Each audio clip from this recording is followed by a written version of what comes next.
Now you'll see on the little shield that Old Hickory puts above their doors that it says 140 pounds per square foot of ground snow load and 105-mile-an-hour winds. The 140 pounds per square feet we estimated is about 7 to 10 feet of snow piled on top of these roofs. So it is really meant for some harsh winter weather. And we say 7 to 10 feet because it really depends on how wet and dense your snow happens to be. If it comes down in a really sleety way, it's going to be super heavy. If it's light and fluffy and dry, then you're not going to have that weight. But overall, it estimates out to be about 7 to 10 feet. So you're looking at a lot of snow in this environment.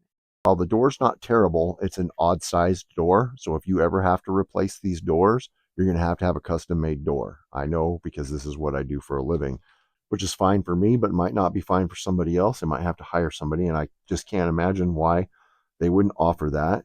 And two, the way these doors were installed was really chinky.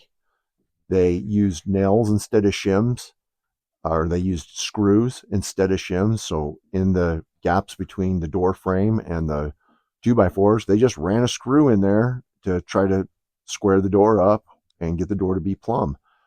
The handle wasn't even latching. You just push on the door and the door would open. So we'd show up from town up on the mountain and the door just open. Hey everyone, welcome back to Timberline. I've been doing a series on our Old Hickory buildings, and this video is going to be about the cons, the things that we don't like about these buildings and what they could have done better. And maybe Old Hickory has learned from some of the complaints that they've received over the years. We've only had these buildings 2.5 years, but if you're a good company, then you can improve upon things that your customers complain about. And one of those, the biggest con for us, is that these buildings are not sealed up very well. The playhouse that we ordered with the porches is manufactured as a multi-use building, like a man cave or a she shed or even a mobile office for people to run some power to and work in, that gives them some privacy away from their outside of their house. But one of the problems is that we have a lot of insects, especially being up here in the mountains. And it's not just the flies, which are really gross and kind of a pain, but we've had wasps get into these buildings. And the last thing you want to do when you're on a Zoom meeting and using this building as an office is have a wasp fly into the building because it's not sealed up that well, or stick your kids in here to play when wasps can get in. We even had Not during a just a few wasps. hundreds of wasps over the years we have been killing inside these buildings. So, as an example, we had to come in and do spray foaming in all of these little crevices that are not sealed up well, and the wasps just crawl up in here and enter the building. We had someone sleeping in this cabin one year while they were hunting, and a wasp got into his sleeping bag and stung him. So that was really unfortunate. The wasps should not be getting in. The bugs and insects that are buzzing around in the summertime when we have a lot of dry weather is kind of gross. So we just spent a lot of time cleaning out the bugs, and I'm sure you see our attractive little fly stick, but it's kind of an unfortunate necessity with these buildings. So Old Hickory, seal up your buildings a little better if you want people to use them for hours on end, because it's really inconvenient to have to clean out all the insects that will buzz around and bite and sting you when it could be a little bit of time in the manufacturing process to take that out of the equation. Anyway, I'll get off my high horse about that. Oh, one more thing. We took caulking and we went through and put caulking in all these little crevices because bugs were getting in through the windows that way. We've had to tape up the sides of the windows as well because they were crawling in through the windows. Okay, I'll get off my soapbox on the ceiling issues that the buildings have and go on to the next point. And my next con is the manufacturing. The buildings are great. Overall, we love them, but I think it's my opinion that Old Hickory could have done better in the manufacturing process in several different areas. Um, one of them is the roof. In fact, I'm going to have Nathan come in and give you a close up of some of the issues that we've discovered with the manufacturing. So most of the issues that we have, most of the problems that we have is we paid for these to be used as maybe not a dwelling that you're going to live in. Obviously, they're not up to code for a dwelling, but to be used as buildings that people are going to be in. They're marketed to us as buildings that you're going to be in. And like a hunter's shack. I don't know if you can see up in there or not with this, but the roofing doesn't go all the way up into the channels like it should. And the reason that wasps and bugs are able to get through these little holes is because they didn't paper the roof all the way down. The paper stops right up there. And so they're able to crawl underneath there and get up inside there. You can actually see the wood is exposed right there. And these are not cheap buildings. And if we'd have noticed that when they were delivered, I think we would have complained about it then. And that's just a lesson to us to pay better attention. And that's really our biggest issue with all of these, including the barn, is that they're, and the barn's not as big a deal. The barn is intended to house the tractor, but these are intended to have people inside of them. But even as a shed, if I had my tools in here and I walked in there to go get some tools in the middle, and even if this is in town, I mean, yeah, we got bees up here, but we got wasps all over town. So this is sitting in town, and you go in there to get your tools, and you got 40 wasps, and I'm not exaggerating. 40 wasps we've counted before, killed 40 wasps, and hundreds of flies. It is ridiculous how bad the insects can get in there. Now, when we finish the inside, it will be better. We'll have insulation, and the insulation will kill some of the bugs and keep bugs from getting in, and we'll seal up from the inside. But it's just, you buy something, they market something to you with the intent of having people inside of it to some degree, and the bugs that get in here, it's just unacceptable. It's not cool, man. The last con is, I'm going to give it a half con because it could be quality, it could be the environment, and that is the porches have not really held up to the environment. We're pretty hard on them. This is a sandy kind of a when you're talking gravelly, about the porches, you're talking about the pressure treat and correct, the stain. So this wood, this pressure treat here, it started breaking down the first year we got it, and we had to put stain on it at the end of that summer. I was really disappointed that we hadn't even had them 6 months, and we noticed the damage that was being done to the pressure treat. It really wasn't holding up. So this spring, we sanded and stained again, and it didn't hold up.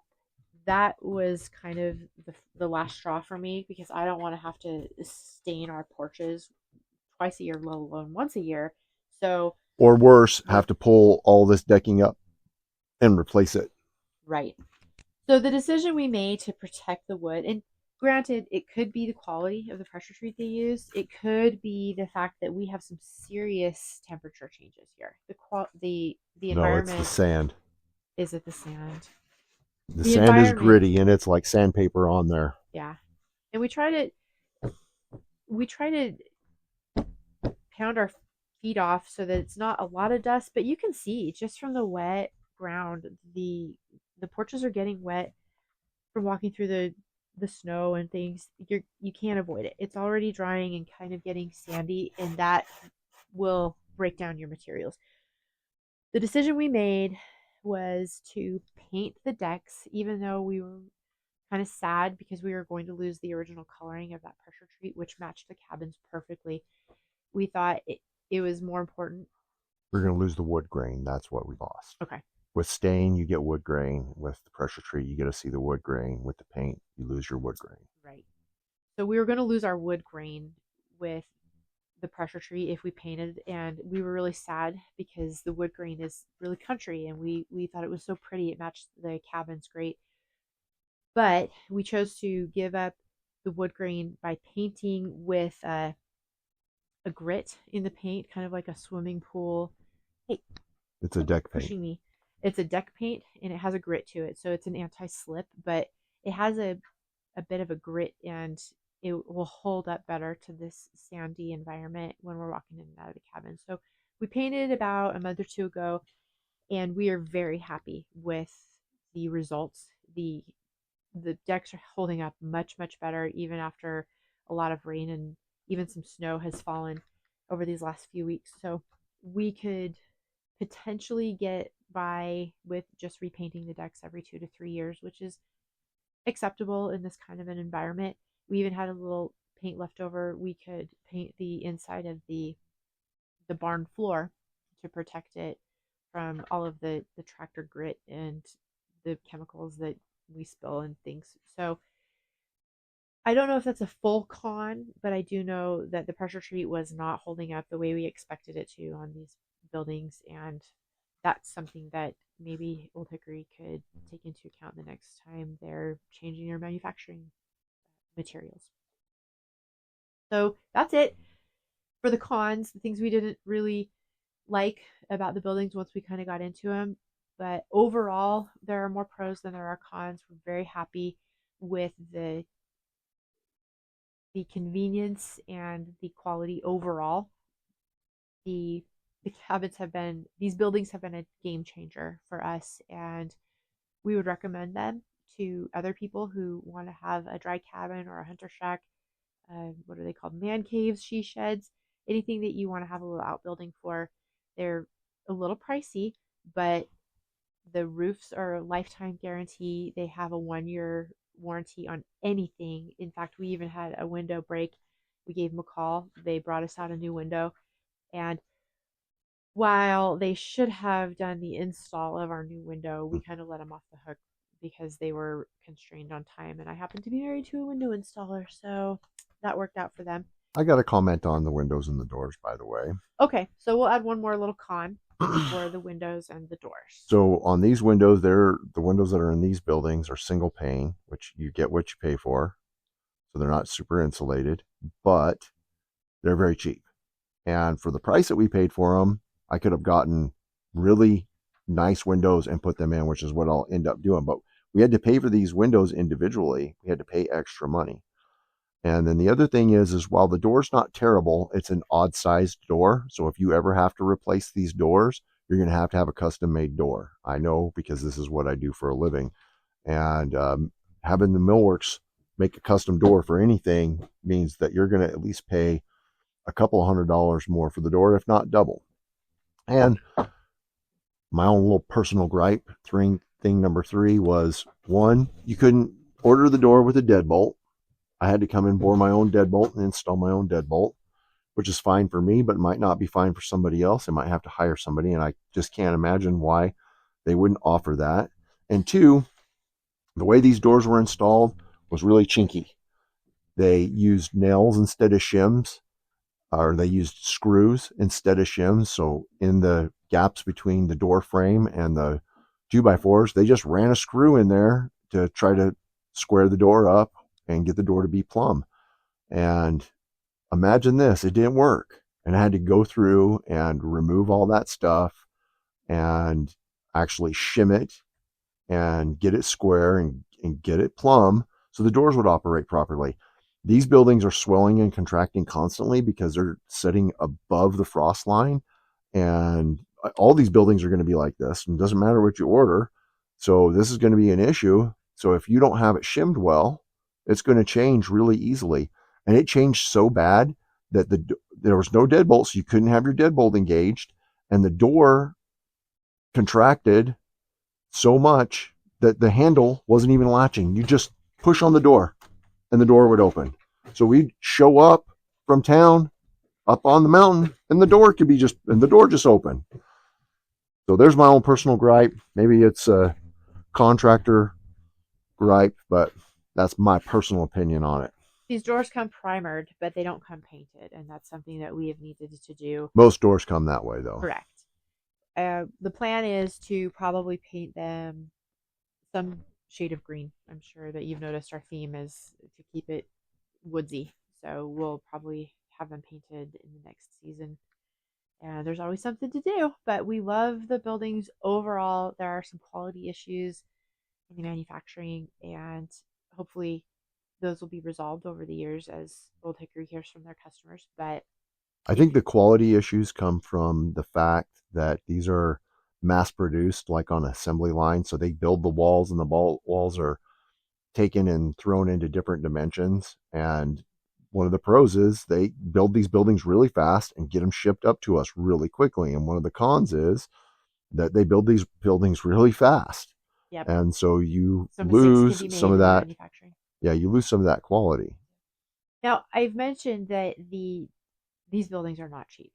And I'm not going to say they're exorbitantly priced because they're not. They are affordable and they're a good solution for the space need. If you can't add on to your house or you need something to put in a tight space, this fits that need. And they're not out of control price wise. So they're a good fit in this market.